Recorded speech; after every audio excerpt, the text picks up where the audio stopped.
मैं विमला त्रिपाठी बेटी का विदाई का गीत गा रही हूँ। देखिए बेटी कैसे अपने पापा को समझा रही है। अगर अच्छा लगे तो लाइक और सब्सक्राइब जरूर करिएगा। निमिया के गछिया जनी काटाई मोरे बाबा हो। निमिया के गछिया जनी काटाई मोरे बाबा हो। ओही पर चिरैया के बास ए बाबा। ओही पर चिरैया के बसेड़ ए बाबा। बेटी के बिरहिया बोलिया जानी बोलब बाबा हो। बेटी के बिरहिया बोलिया जानी बोलब बाबा हो। बेटी है लक्ष्मी तोहार ए बाबा। बेटी है लक्ष्मी तोहार ए बाबा। आजू के रतिया बाबा राओ रे महलिया हो। आजू के रतिया बाबा राओ रे मड़ौआ हो। भोर हो तो जाई ससुरार ए बाबा।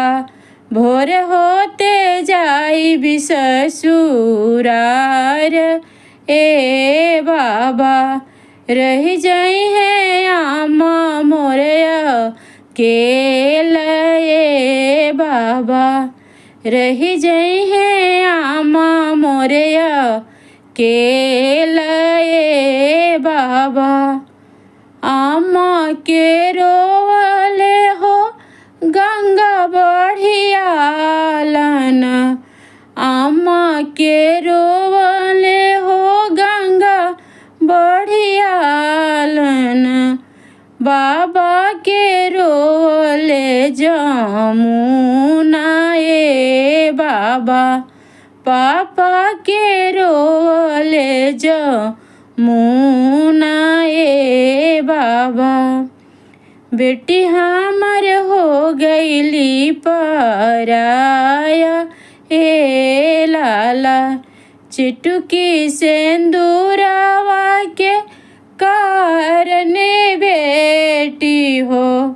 चिटुकी सिंदूरवा के कारने बेटी हो। तोहरा के कदिहनी पराया ए लाला। तोहरा के कदिहनी पराया ए लाला। उड़ गईले हमारा ही घरवा के चिरैया हो। उड़ गईली हमारा जे घरवा के चिरैया हो।